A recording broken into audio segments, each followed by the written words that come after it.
Welcome to the Reporter Podcast with Beau Berman. Hey everybody, this is Reporter, the podcast that delves into the minds and lives of broadcast news reporters and anchors, delivering a behind-the-scenes look at their careers, methods, best practices, and some personal stories from the trenches of journalism. Today we have my friend Jamie Bittner, who has a really interesting story in the sense that she, about 6 months ago, was not a reporter. She was an executive producer at a TV station that I worked at, and now she is a full-fledged on-air TV reporter. So, Jamie, thanks for making the time this morning. Thanks for having me, Beau. Yeah, absolutely. So it's funny because if somebody would have asked me 12 months ago, if somebody would have came up to me and said, Beau, 12 months from now, you will not be reporting, and your 11 p.m. executive producer, Jamie Bittner, will be reporting, I would have been like, no, you're crazy. Like how? That doesn't even make sense. That makes no sense. But here we are. That is the case. And I love it. I think it's very fascinating. And I love what it says about, the industry and really just life, that, changes can happen and, you can make things happen. So let's walk through. So you're at Fox 43 is it Harrisburg?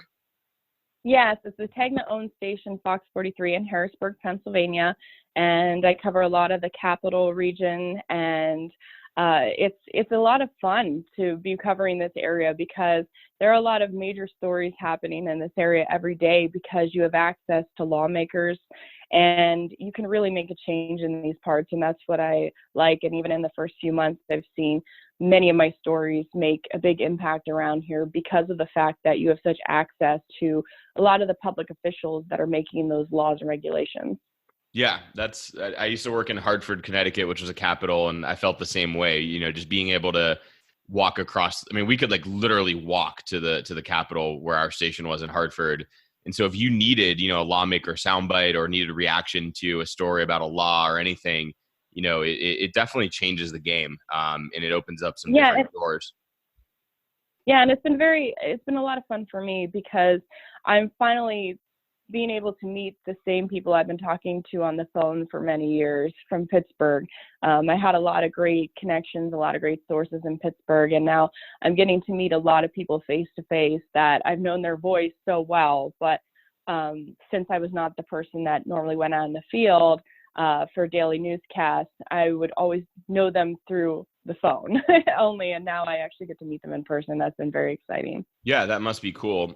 So let's talk about, you don't have to get too personal with it, but I mean, how did it come about? Because I honestly don't know the full story. How did it come about that you after, well, first of all, how many years had you been a producer just in your career? Oh, wow. I started producing in 2005, and I just kind of fell into it. And I always tell people that I never wanted to be a specialist in just one part of this industry. I always wanted to be someone who was a well-rounded individual that knew every job in the newsroom and understood how it all worked together, because I think being a producer makes me a better reporter. Being a reporter makes me a better producer because you understand what all aspects of a newsroom are dealing with. But it's funny because in college, I couldn't decide what I wanted to do.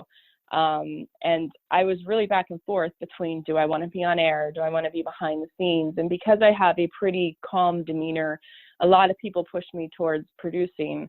And I really enjoyed reporting in college. I actually won a Hearst Award for reporting in college.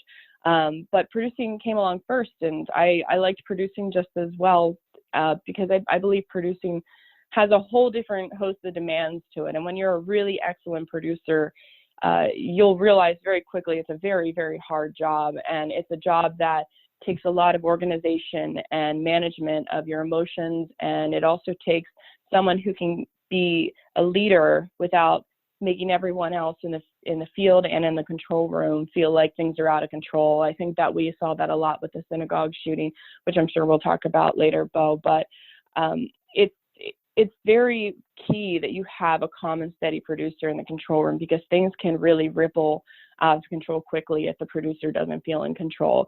And I did love that aspect of it. I love the organization. I love that I knew everyone's stories, not just my own and it was thrilling. It really, really was. But as I went to TAE, I started transitioning more into documentaries as well. And then I became the head of elections at WTAE, and all that was very exciting as well. And I was starting to do a lot more in the field at that point.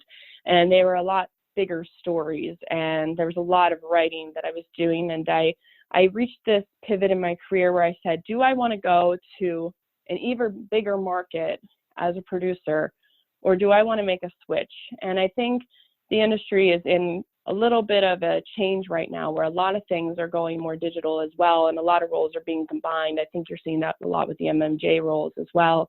And it was a tough choice to make, because I do love producing. I've loved it forever. I am very good at it, and I've enjoyed it. But I felt it was the time of life that I needed something new and different, and something that I would feel challenged every day rolling out of bed. And so I think that decision first came off that I said, well, where do I want to go with content in the future? And the more I thought about it, I said, I would really like to dive deeper into investigative content. I've been going to IRE for several years. I've been learning a lot of skills. Paul Van Osdale was a wonderful mentor to me at WTAE. And it actually was my best friend, Lauren Sweeney, who you know very well, who gave me the final kick, because she said, Jamie, as you do harder and harder stuff, she said, you're just going to get frustrated. She goes, I know you. You're just going to get frustrated that you can't be the person who sees it through the execution.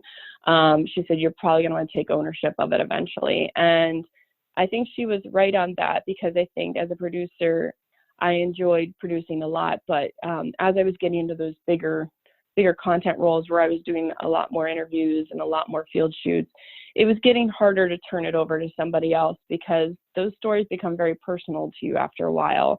And luckily at TAE, I worked with wonderful talent, and they made all the content sing, and they worked just as hard as I did in every step of the way. But I really sat back and I thought about it, and I said, I think I'm going to give it a try and see. I was really great at it in college. I think I can be really great at it here as well. And went to IRE, and I kind of shuffled my resume to everybody. I interviewed in Houston, I interviewed in San Jose for producing jobs. And so I was interviewing in some really big markets. But it was really a interview with my current news director. I sat down with him at IRE, and we just had a 5-minute conversation. And he said, look, I'd love for you to come on board. I'll let you do investigative content. I'll let you do promotables. And he said, I want someone who wants to be a journalist, not just someone who wants to be on TV. And that really hit the core of my heart, that I said, that's what I want. And so luckily he gave me that opportunity, and it's been wonderful. And I'm really glad I did it. I don't regret ever being a producer. I love that as well, but I just see this as a new chapter in my career, and I can't wait to see what I do with it from here. And I just hope to keep the ball rolling and get bigger and bigger stuff. And I think already what I learned as a producer is making me a better reporter. So it's been great. And I was amazed at how many people who wrote me afterwards and said, I always thought you should have been on air, and who were so supportive of me. And it was incredible, the amount of people who were rooting for me to do this. And, that's what I would say for people, when it comes to thinking about what you want to do, I think that just people should never hold themselves back thinking that you can't do that, because as long as you put in the work and you are good at what you do and you're committed to what you do, you can excel at any role you're in, whether it's producing, reporting, directing. If you have the heart and the passion for it, you're going to excel at it. Yeah. Well, I mean, I think it takes a lot of bravery to make a switch like that, 14 years into your career, when, because a lot of people just get comfortable in a role, and even though they might not be happy, they kind of just choose comfort over what could be, happiness down a different road. But, you made the harder choice. And I think, at the end of the day, like, let's just say it looks like you've hit the ground running. I've watched a couple of your packages and definitely see like the Facebook lives, and it seems like you're doing great. So that's awesome. But let's just say hypothetically, even if it had flopped, you could always just go right back to producing. So it's like, people, right, I think should keep that in mind. Well, and what I love about this is that I've opened myself up to so many more opportunities in the future, because I didn't pigeonhole myself into one part of this career. Because I've been willing to do all aspects of a newsroom, I have so many more opportunities ahead of me. And I think that's what it comes down to, is that, it's a lot of times when you take chances, it actually increases your ability to market yourself in the future in an even better capacity, because just the amount of skills that you learn on both sides of it really brings a lot to the table. Yeah, absolutely. Right. Yeah. I mean, honestly, like, I feel like 1,000 doors just opened up for you, if you see this through and do this for, a couple of years or a year or two. Because then, right. And I would say, yeah. And I would say truthfully, the hardest part of making a transition, and I would say this for anybody who's thinking about it at home, is finding the person who's willing to really sit down and listen to you and know you're serious about it. Because there's a lot of news directors who like people to stay in certain roles. And I was very thankful that I found my current news director who he sat down, asked me what journalism I like to do, what I wanted to do in the future. And he knew I was serious about it. And he really listened to me, and he took that chance on me. And I think that's wonderful, because I think everyone is a journalist in a newsroom, not just the reporters. And that's the same thing I always told my producers when I was an executive producer. I was a dayside executive producer. I was a nightside executive producer. And I told everyone is a journalist in this room. Everyone has a journalism degree, not just the reporters. So I always expected my producers to make calls, to be able to write packages. And so I think that's where the industry is heading to. The more you know how to do and the more confident you are in what you're doing, the better you are. Yeah, absolutely. Yeah, no, I love, I think sometimes producers do fall into that trap of, getting into the monotony of like, oh, my job is just to stack the show and whatnot, and the A block, B block. But I used to love when you and there was a guy named Eric at our station would make phone calls, out to people and or I'd see you write a package and I'd be like, wow, that's really good. And I almost kind of forgot myself. So it's very, very true that everyone, has to be a journalist in the newsroom and, be questioning things and making phone calls and, pitching in and it makes for a much better newscast and a much better product and, top to bottom. So we'll talk about, right. I mean, what has it been like, switching to reporter? I mean, what's been the hardest thing, about this transition? Cause now you're, from day one, you're out there, you're on TV, you have different demands and, you're on the total flip side of deadlines. So, instead of being the producer, you're the reporter. So what has that been like? Yeah, I mean, you'll laugh, but I always tell people the hardest thing about being a reporter is having to be presentable on air every day, and making sure your hair's okay, your makeup's okay, because you're in so many different lightings. And it really is, it's a trial and error, on what looks good on camera and what doesn't. And I think that I'm learning that process very quickly. And it's been great because I'm a member of many Facebook pages, and the reporters in my newsroom, we all exchange tips and tricks and how to do certain things. But I find that's been the biggest thing to take on, just because of the fact that as a producer, you can really focus on just the journalism. Am I getting that content? Am I getting this? But on air, you really have to look presentable to, even when you're rushing around, because you don't want to be a distraction to the viewer in any way. And I think that's what it comes down to with on-air appearance. It's not just about how pretty or beautiful you are. It really comes down to, are you distracting the viewer from what you're saying and the words that are coming out of your mouth? And you don't want any part of you to be a distraction, whether you're wearing too shiny of a top or anything like that. But because you want the viewers to really focus on the content. And I think that's what a lot of that's about. But that's been a lot for me to take on, because I don't wear a full face of makeup every single day on my off days. I don't do that. And so just getting accommodated to doing that every single morning and putting that as part of my routine as I get up, work out, and making sure I have that extra time to put myself together really as I would for any big event. That's been something to take on. But outside that, as far as the reporting goes, I would say that it's actually kind of funny, because I was actually talking to a lot of my former reporter friends, and I said, now I can use all the lines that you guys used on me on our producers when I go out. And it's been kind of fun, because I think as a producer, you get used to writing multiple voice-thoughts a day, and having more than one story, and so it's been challenging in other ways, because I think as a producer, a lot of the challenge is speed and organization, and really having a clear focus and looking at an overall tone and where things are headed. In a reporter role, you really have to focus on what elements am I going to take from my day and what am I going to leave out. And I find that to always be something that I'm struggling with every day is, what part of this story do I leave out? And you have to ask yourself the question, what are the most important aspects of the story that I need to get in? Because you only have a certain amount of time as a reporter, whereas a producer, you had a lot more time to play with. So it really makes you focus your energies, and it makes you focus your questions you're asking people as well, so that you're not getting so much extra content at the end of the day that you feel overwhelmed by the amount of content that you received. And you really need to look at yourself and say, can this be a breakout? Can this be the story for another day? Is this a nice follow? And making sure you remember to save that video at the end of the day so that you can continue working on it as the days go on. Right. Yeah, I think that was probably the hardest thing for me is what do I leave out of each story? Because otherwise, you're right. I mean, overwhelm is a real thing.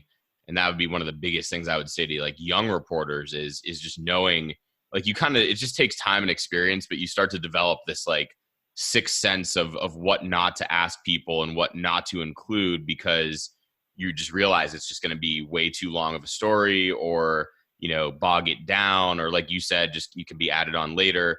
So it got to the point where sometimes I wouldn't even ask a certain question because I'm like, all right, that's just going to open up a can of worms, take us down a rabbit hole that's just going to waste, 20 minutes, and I'm not even going to use it. I mean, you don't want to have that attitude too much, because sometimes you might miss out on a good question, that gets the perfect soundbite that you actually didn't have. But, once you have, the things you came to that interview for, and you're pretty sure that, there's not something earth shattering, it's like, that even becomes a skill, just being able to get out of an interview and end an interview without feeling like you have to just keep, asking questions and droning on and on and on, because it's just gonna, that footage is just gonna be boggy down. So yeah, that's a very good point. Was there anyone in your life, personally or professionally, who was like the most surprised by this, who said like, oh my God, I'm shocked? Or, can you think of anyone who, I don't know if it would have been your parents or a friend or somebody at your last station, or was there anyone who was shocked? I would say, I think a lot of the people at TAE were probably shocked by it, because I didn't discuss it very openly with TAE coworkers, because truthfully too, I didn't want other people's opinions getting into my head. When I make big decisions for my life, I like to make sure that I'm asking a few trusted people that I know that I can rely on their guidance, and I take their opinions and I factor their opinions in with my own, because I know I can trust their guidance, and they've always led me in the right direction. Because I think if you ask too many people their opinions and you tell too many people their plans, you can become overwhelmed by what other people think, and how are other people going to react to something. And I think I found that with my whole career, that people care way too much about what other people think. And at the end of the day, what it really comes down to is, what do you think and what's going to make you happy? And so I think you need to choose certain people in your life that you really trust and that they know you very well, and share your dreams and aspirations with them and see what they have to say about it. And that's what I did. And everybody who I think was on that level with me knew that I could do it, and that I could probably do anything that I wanted to do. But I'm sure there was a lot of people who were shocked, because truthfully, Beau, I didn't share it with a lot of people for the same reason, because I myself was going back and forth, because I said, producing was something I loved forever, but reporting was something I really wanted to try for a while. And it was something I was very split on in college, and producing just came along first. And when I hit the ground with producing, it was amazing how fast it went. And I think that was because I was a very hard worker, and I made sure to refine my skills to become very good at what I did. And so it rose very quickly, and I loved every minute of it. But it was the time of my life that it was time for a change, and I was starting to get into content where I wanted to take some more ownership of it and have more time to put into that content, because as a producer, you just really don't have that time. Whereas a reporter, if something is really, and you probably know this, I always think about that story that you pitched all the time about that school at the end of the year, that you have a story you really like and you want to dive more into it and you think there's more there. As a producer, it just doesn't sometimes give you that time, whereas a reporter, you do have that time to go deeper with things. And knowing that I wanted to go the investigative route, I made the decision, you know, I not only want to go investigative, but I want to be able to take ownership of my work in the future. And that's what I'm working towards. And I'm very excited by it. I'm very glad I made the move. It's funny how natural it felt. There's certainly everything. When you make a change, you're going to have to adjust some of the things you do, but I think it's been going very well. And I will say that I've gotten great feedback, and I think that's a credit to the people that I allow and surround myself with, that everyone has been so incredibly supportive. And truthfully, I have not received a negative comment yet from anyone. And in fact, I've had many people who I know who are in very large markets give me feedback on my work, and they've been helping me refine things, and they've been just really, really encouraging me and telling me, just go, go, go. You're doing it, just go. And, you know, dive deeper into this, look deeper into this. And it's incredible how many people have reached out to me because they want to see me succeed. And I think that's really great. And that says a lot about our industry, that there are more people than you think that will support you with what you want to do. You just need to articulate what you want, because I think a lot of people don't say out loud what they want sometimes. And when you tell people what you want, there are people there that will help you get it. And I think with my case, that was the same way. You know, I was telling everyone that I possibly could in the investigative field, I want to get into investigative, and they've been nothing but supportive of me. And it's been great. It really has. I'm so glad I made the change. You know, obviously there's certain things I'll always love about producing, but I love reporting just as much, and I can't wait to see where it takes me. And I plan on staying on the trail for as long as they'll have me. Nice. Yeah, it's awesome. It's very exciting to watch from afar. I mean, I like change in general, and obviously I'm a big fan of reporting myself. So it's cool to see someone you know, make that transition and try it out and get into it. So I mean, was it difficult for you to, you know, realize that with this job that you took, that you would be going to a smaller market? Like, was that hard or no? Yeah, I mean, I think in a way it does, because you still bring a large market mentality into the same facility. But I think, you know, for me, it was a market that was giving me opportunity, and it was giving me a huge opportunity for the things I wanted to do too, because since I am so close to the capital, there's so many opportunities for deeper dives and investigations here. And because I'm somebody who brings that type of experience to the table, a lot of those stories are just naturally coming my way. Whereas in larger markets, maybe I wouldn't have had those opportunities. I might have had to start it right on the weekends, you know, and I would have had to wait years to get the kinds of stories I wanted. And I think people put too much stake in, am I a large market or am I a small market? I think there's no price that you can put on personal fulfillment and happiness. And the types of stories that I've been allowed to do in my market are incredible. And you know, I started off Monday through Friday, just hitting the ground running, because my news director knew from the start, I want to be covering harder news. I want to be covering things that, you know, can lead to deeper dives. And he's given me every opportunity that I've asked for. And he's been so incredibly supportive with it. And everyone at my station has been wonderful as well. I think it all comes down with the attitude that you approach things with as well, because if you think you're better than everybody else, I don't think you're going to get very far in life, because you're not going to open yourself up to learning from everybody. I think there's always something you can learn, no matter what market you're in, no matter who you're surrounding yourself with. There's always people who can teach you things. And that's the attitude I take towards it. And I take it as a huge opportunity, because, as I said, I could be in a larger market where I'm working really bad hours and not getting great stories. And it paid off because of the fact that I started from day one doing stories that I love to do. Yeah, that's incredible. Yeah, it's a very good attitude to take. So, what story would you say that you're most proud of from your time as the prior 14 years, or even the last few months? But in your career, what story are you? That's probably hard. It's a difficult question because you've done hundreds, if not thousands. But which one are you most proud of? I mean, truthfully, I was very proud of all our chronicles. I'm two-time Edward R. Murrow winner for our chronicles. I won my Emmys through their chronicles.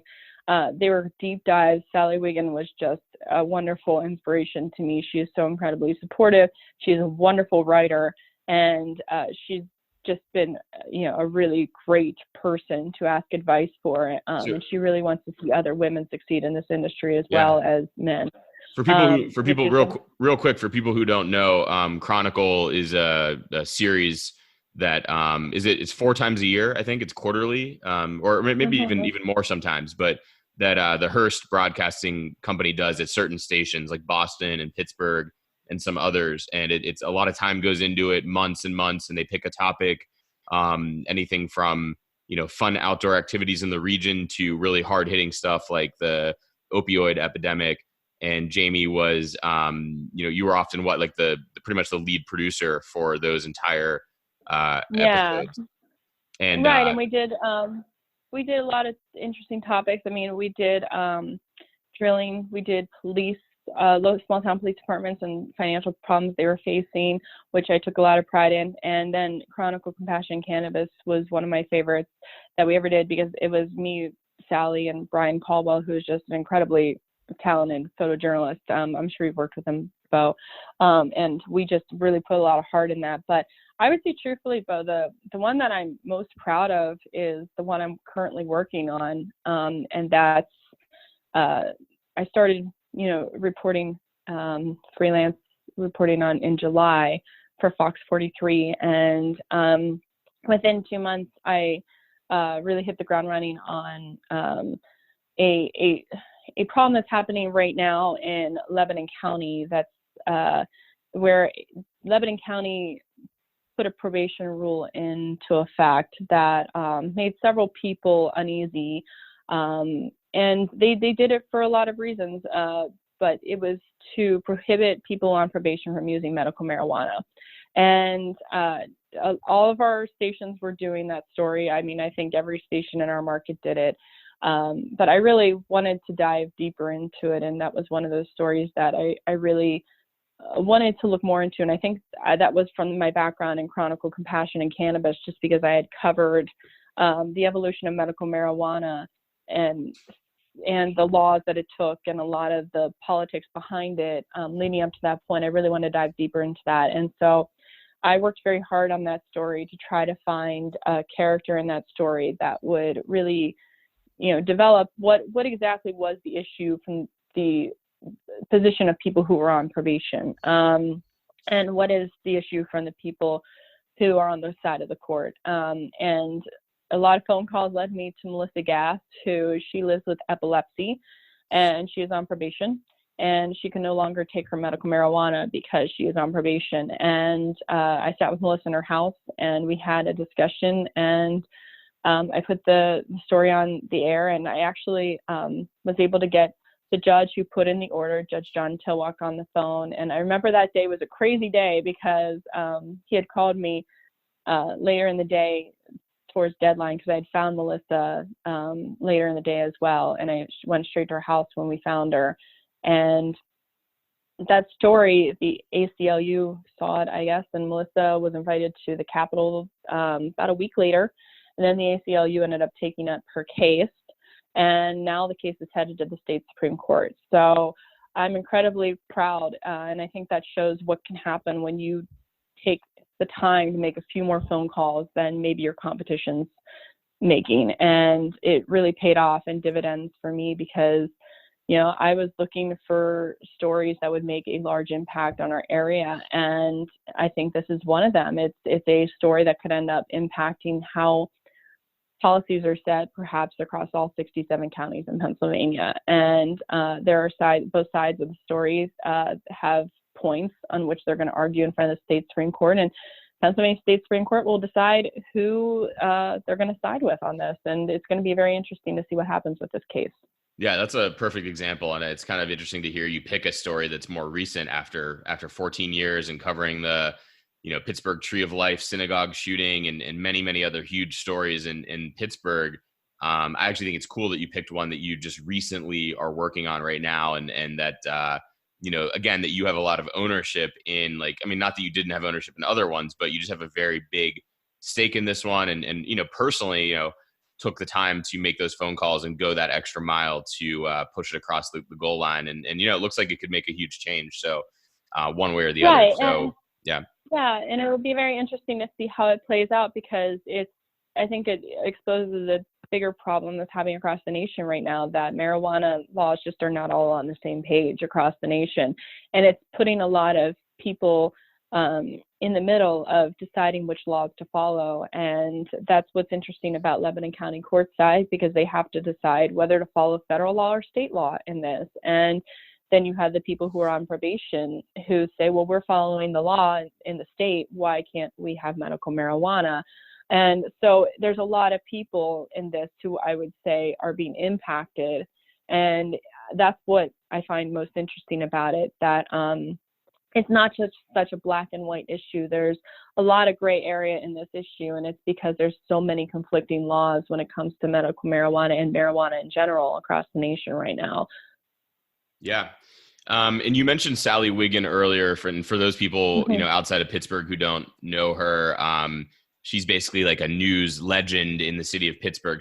She's very humble. She hates when people say that, actually, which is kind of funny and ironic, but she's a news legend in the city of Pittsburgh. I mean, there's t-shirts with her face. There's, she's just been doing it forever. And she just retired last year, but she had been a fixture in the market, and is a very nice person, a very smart person who you had the chance to work with a lot one-on-one through the Chronicle series and through some other means as well. So, I mean, for people who don't know her, I mean, what is Sally like behind the scenes, and why was it so rewarding to work with? There's a lot of young people in the industry now, and you and I are in our 30s, but what was valuable about working with someone with so much experience? I think what's valuable about Sally is that she's incredibly honest. And I always appreciated people in this industry who were honest and didn't try to tiptoe around you. Because I feel like if you want to reach solutions, you need to be truthful with people. And she was wonderful in the way she always approached you, because it would always be feedback with also a bit of advice and a compliment. It would be one of those things that she would tell you what you were doing really well all the time. And she would also tell you things that she wanted to look into. And she was always such a joy to work with, because there was no ego with her, really. It was one of those things that you would go out on the street with her and everyone would know her. Every single person would know her. But she would have no problem housing a donut right in front of every single person that knew her. I mean, she is Sally, whether you are her coworker or you are a stranger on the street. She is the same person to you, no matter who you are, no matter what your status is. And I find that delightful in a person, that there is no airs about her. She is the person she is, and that makes her incredibly easy to work with, because you can anticipate things that she likes, and it makes you anticipate what she might like in a script, and what questions she needs for interviews and things like that. Because there was a lot of times too that if she wasn't available, I might have to go out with Brian and pick up those interviews, or I would have to set up a lot of those things for her when she was near the end of her career, because she wasn't in the building all the time, because she was winding down towards retirement. And she was just wonderful. And I think what was the best part about her is, no matter what you gave her, she came in well researched, and she knew every single thing about the person she was interviewing. And I think that shows how much work she put into everything she did. And Sally really, it's just been wonderful. And even now, her and I will chat. And she was one of the people who was really a big cheerleader for me to go on air as well. When I shared that with her, that I was even thinking of doing it, she's one of the first people that said, yes, you definitely should do that. You should do it. And I think that that's a real credit to her, that she doesn't want to just see herself succeed. She wants everyone around her to succeed. Yeah, absolutely. So you mentioned your friend Lauren Sweeney earlier. Lauren and I aren't incredibly close, but I have known her a very long time, and she's been immensely actually helpful to me as well. Even as someone who she doesn't know that well, we both went to Penn State, as you did. I did not know you at Penn State. I did kind of vaguely know Lauren through a friend of a friend, and I remember the friend said, yeah, you should meet her and talk to her. You know, she might be able to give you some advice. I was actually kind of struggling my freshman year at Penn State.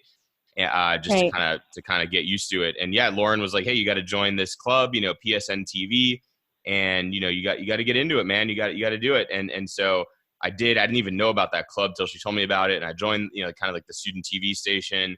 And then it was several years later, like 5 or 6 years later, I was at my first market in Texas, and I think I was talking to her through Facebook or something. I hadn't talked to her in a long time, and she mentioned IRE, which is the Investigative Reporters and Editors Conference and association or whatever it is, just the group. She said, you got to do this. If you like investigative, you have to get involved in this. This is like the preeminent thing in the country for investigative reporters and anchors and producers. And so I did eventually. I delayed a little bit. Unfortunately, I waited a few years later, but I did go to one of the conferences, and it kind of changed my life, you know, for the better. So I do owe her. And it's great. I would highly suggest anyone goes to IRE. I know you've talked about IRE in your former podcast, Beau, but I mean, if you're a budding journalist who really wants to get into great content, that's the place to do it. I mean, people are so supportive of you. Even if they're not in your market, they will just support you from day one.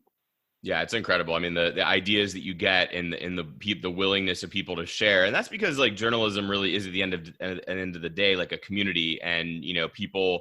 I mean, there's a little bit of competition for sure, and you know, that's natural, but like ultimately they just want, you know, we're kind of all on the same team in a sense of, and we're on like team truth, you know, so we're trying to get the truth out there. Mm-hmm. And you know, within markets it can be a little bit competitive, but outside of it, I mean, people just, they want to help you because they also want the truth out there, and they want to give you tools and techniques and tips on how to uncover the truth. You know, that's really what investigative reporting is. So yeah, it's an incredible group of people in the conference, and it's always kind of morphing. I mean, it gets smaller one year and then bigger the next year, and you know, people drop out and people come in, and so there's always this kind of this new blood to it. I actually haven't been to it since 2015. I really need to get back to an IRE conference for sure.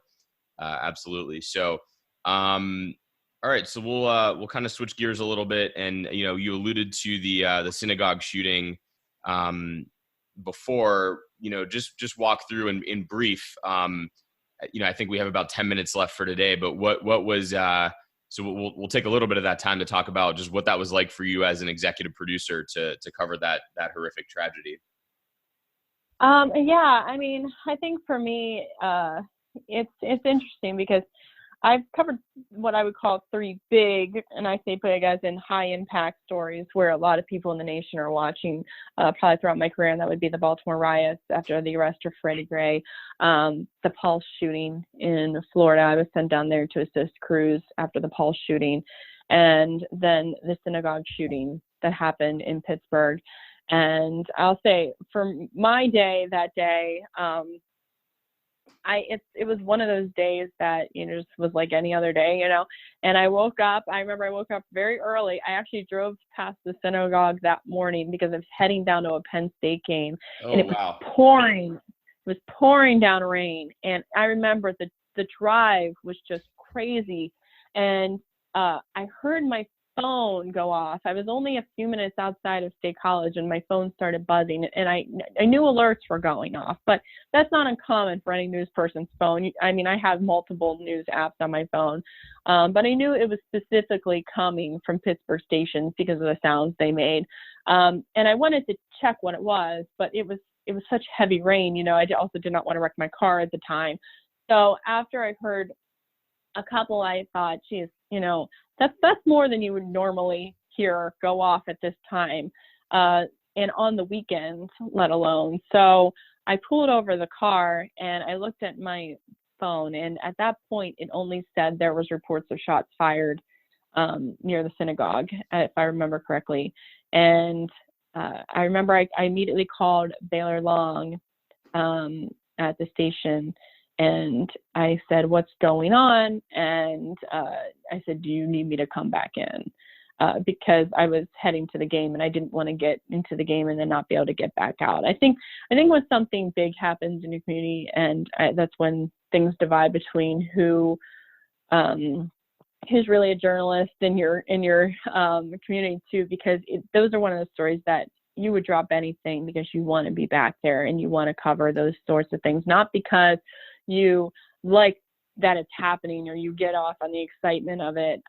It's one of those things you want to cover it because you care about the community and you want to make sure those stories are told in a way that is correct on TV, and you want to give the respect and help people through the fears, because at that point it was unclear where even the gunman was at that point. And that's a huge safety concern as well for the entire community if a gunman is loose, and we didn't know where the gunman was at that point.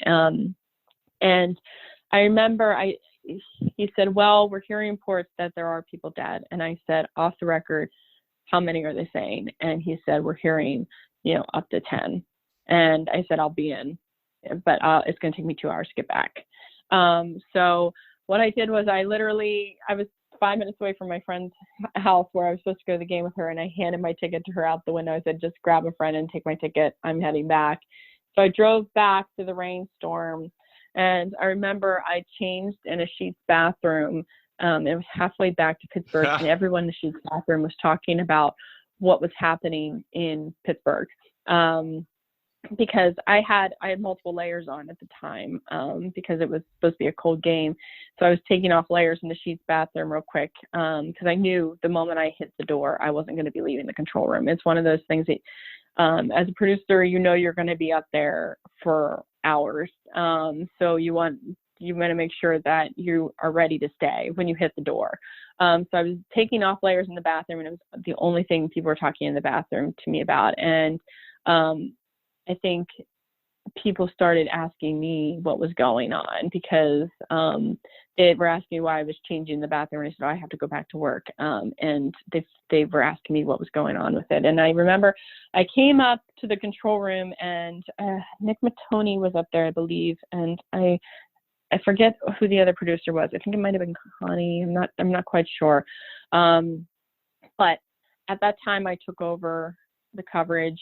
I can't remember what time it was, and we were already on the air wall to wall with a very skeleton crew. I remember Mike Clark came in. He apparently wasn't even ready to go on the air. He stopped by apparently because he was heading to the gym or something like that. And so if you watch the progression of Mike Clark that day, you'll see that he starts getting WTA gear on as the day goes on, because he was not even supposed to be at work that day, and he just ran out there to go cover it.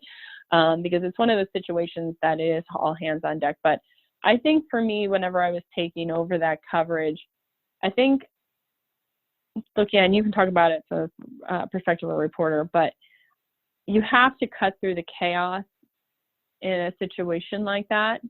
And you want to immediately put some people at ease, number one, because it is such a high emotion day and it's going to be such a long day ahead of everybody. But the number one most important thing to me as a producer walking in that room was that we were setting the correct tone, because I didn't want to be scaring people, and I didn't want to be over dramatic, because there were many people that day who were suffering. And it was very important that we set the correct tone, I believe. And I think we did a very good job with that, where we let certain moments speak for themselves. I remember the candlelight vigil that night. Sheldon Ingram was out there, and we made sure that, there were time here where we just let it be silent. And I think a lot of times you have to really step back and say that a reporter and anchor doesn't always need to be talking. Sometimes people just want to see what's going on. And I think that candlelight visual was part of that, where you could feel the emotion. You could feel the community just really in pain. And there was no words that needed to be spoken at that moment. You could just show the video and let it speak for itself. Yeah, that's an important, I think, thing that people should keep in mind, covering stuff like that. And, that really is a testament. The fact that you essentially that day drove 4 hours through rain to cover a story on your off day is a testament to, you as a journalist. And look, it's okay if someone doesn't want to do that. That is actually okay. It just means that they're not, this is going to sound like cocky or something. It just means that they're not as much of like cut out to being a journalist, and that's okay. Like you don't have to be a journalist, but it's just a true thing. It's like the people who are willing to come in on their off day and provide that coverage, to their community, they love what they're doing. They love what they're doing. And or they love it the most. Let's put it that way. And again, not to be confused with that they love tragedies. That's not true. But they love, no matter what it is, whether it's a victory parade for the big Super Bowl win, or if it's, something bad, they want to be the one, trusted to tell the community what's going on. And, similar story for me. I was also off that day. It was a Saturday, but I think both you and I had worked late the night before till about midnight. Yes. So, and it's so funny though, because I remember that night before being the most fun, because you had your Halloween costume that you brought in, and I just remember thinking it was going to be such a great week ahead, and we all left on such a high note the night before, and then for something like that to happen the next day, it's our community too. We all love Pittsburgh. I loved everybody who was in that community. I loved Squirrel Hill, and the fact that it happened there, it just devastated me as well. But on that day, I think, all of us were impacted by that story. Yeah, absolutely. It was just there's words don't do a good job of describing it, but yeah. And I think so. There was a moment that you had where I remember you interviewed a relative of one of the victims very, very soon. It was that night. And I thought you did a very good job with that interview, handling that interview, because it's one of those things that, in those situations, it's so tragic for those families that you don't, it's hard to handle your emotions as a journalist as well, seeing people in that much pain and seeing that much hate come to your community. But I thought you handled that interview so well in composing yourself, and asking her those questions while she was very upset. Thank you. That was wild that she, this woman was just walking down the street from the synagogue in the rain at like 1 a.m. No, 12:30 a.m. Basically, obviously less than 24 hours after the shooting. And we just kind of started talking with her, and we were the only crew there. And it was emotional, that interview. I still remember her name. Bonnie Wax was her name. She was like and Melvin was the victim. Melvin Wax was her, I think, brother-in-law or something like that. But so that was a long. Yeah, and I want to say this too, just as a thing, because now I've covered two similar things. But when that happens in your community too, I think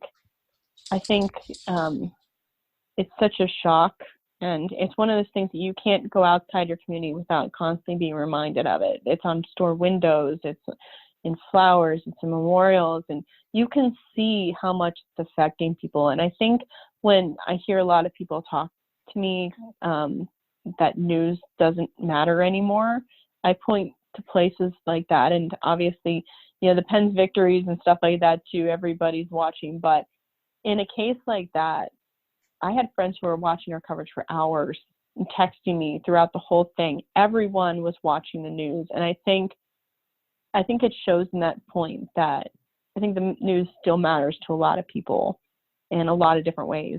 And that's why you have to be very responsible in the way you're dealing with certain stories like that as well. Yeah, absolutely. It's definitely, it definitely still matters. It's kind of unfortunate that it takes an event like that to kind of have it, to realize that. But it is what it is. And, when it's something big enough, people do snap their heads around and pay attention. And it's kind of a weird dynamic that, again, that it takes something like that. But That's fine. And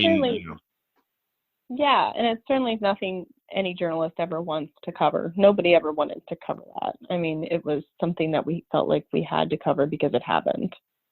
So right, absolutely. At least that's from my perspective. I mean, I took no joy in covering that story, and in fact, I think after I covered that story, it changed me as a person as well, because I mean, I'll never forget the amount of pain that was in the community that day. But not only that, but the amount of resiliency that followed it. I mean, it was incredible to see how people responded to that hate with so much love and so much willingness to push forward a positive message out of something so horrific, because they wanted the victim to be remembered, not the shooter.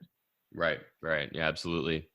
All right. Well, this has been a fantastic conversation. It's awesome to have the opportunity to catch up with you and delve into your transition, from producing to reporting, which I've been curious about. And I think it's going to be instructive for a lot of people out there who, whether it's switching from reporting to producing or producing to reporting, or maybe it's just someone who's, in banking and wants to switch to something else. But, it could be interesting to hear about your transition.